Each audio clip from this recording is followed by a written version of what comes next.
Vamos resolver o grupo 4 do exame da segunda fase 2018.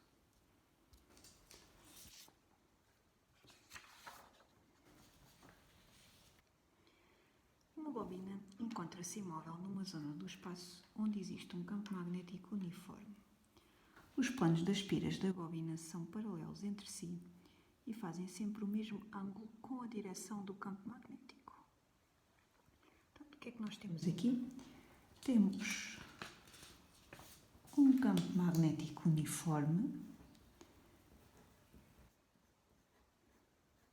Temos que começar por desenhar este campo magnético uniforme.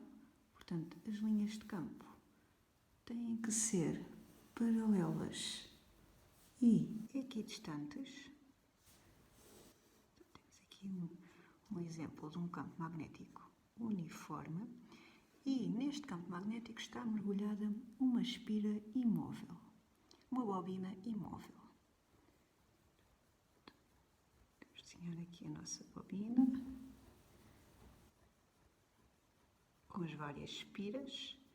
Portanto, e dizem-nos que os planos das espiras da bobina são sempre paralelos entre si.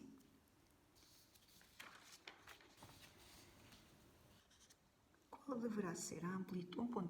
Qual deverá ser a amplitude do ângulo entre os planos das espiras e a direção do campo para que, mantendo-se todas as outras condições, o módulo do fluxo magnético através da bobina seja máximo? Portanto, nós queremos saber qual tem que ser o ângulo entre a direção das espiras da bobina. Vou desenhar aqui uma espira da bobina e, neste caso, o plano da espira da bobina é este vertical. E nós queremos saber qual é o ângulo entre o plano das espiras da bobina e a direção do campo magnético. Ora, este ângulo, para que o fluxo magnético seja máximo, o fluxo magnético que atravessa a espira da bobina, para que ele seja máximo, o ângulo entre o plano da espira e a direção do campo magnético tem que ser de 90 graus. Porquê?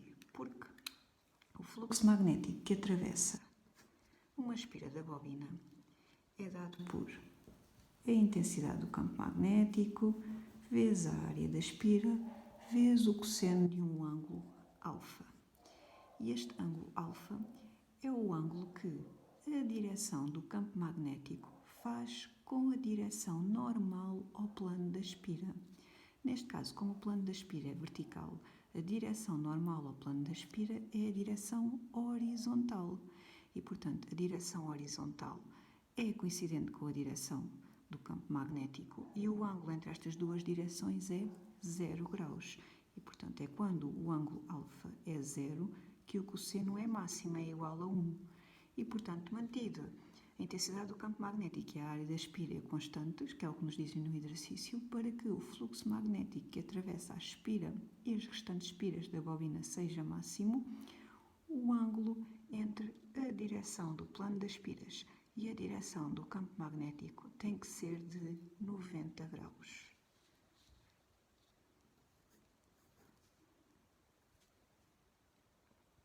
Vamos passar para 1.2.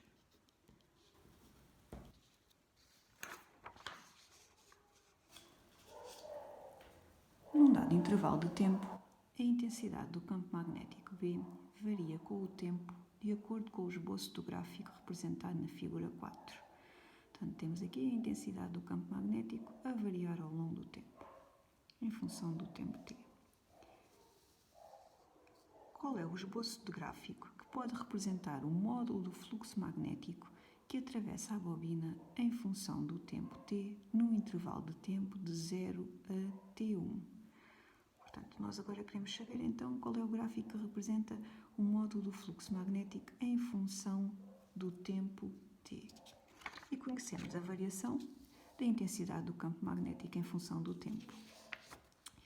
Como vimos no exercício 1.1, o fluxo magnético que atravessa as espiras da bobina, portanto, e podemos dizer que isto é o fluxo magnético então que atravessa a bobina, é dada pela intensidade do campo magnético onde a bobina está mergulhada, vezes vezes a área de uma espira da bobina, vezes o cosseno do ângulo alfa, nós já falámos que ângulo alfa é este, vezes o número de espiras da bobina.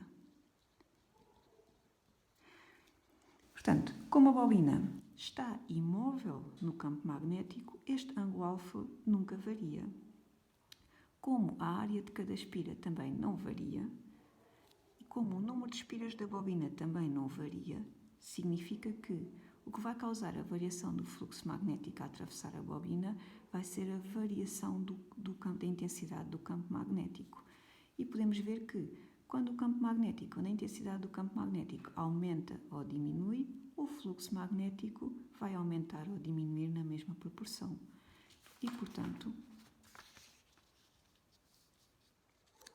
o gráfico que traduz a variação do módulo do fluxo magnético ao longo do T, tendo em conta que a intensidade do campo magnético varia desta forma, tem que ser o gráfico que diz que a variação do módulo do fluxo magnético é exatamente igual à variação da intensidade do campo magnético T, porque todas as outras condições se mantêm constantes e, portanto, teria que ser a opção D a correta.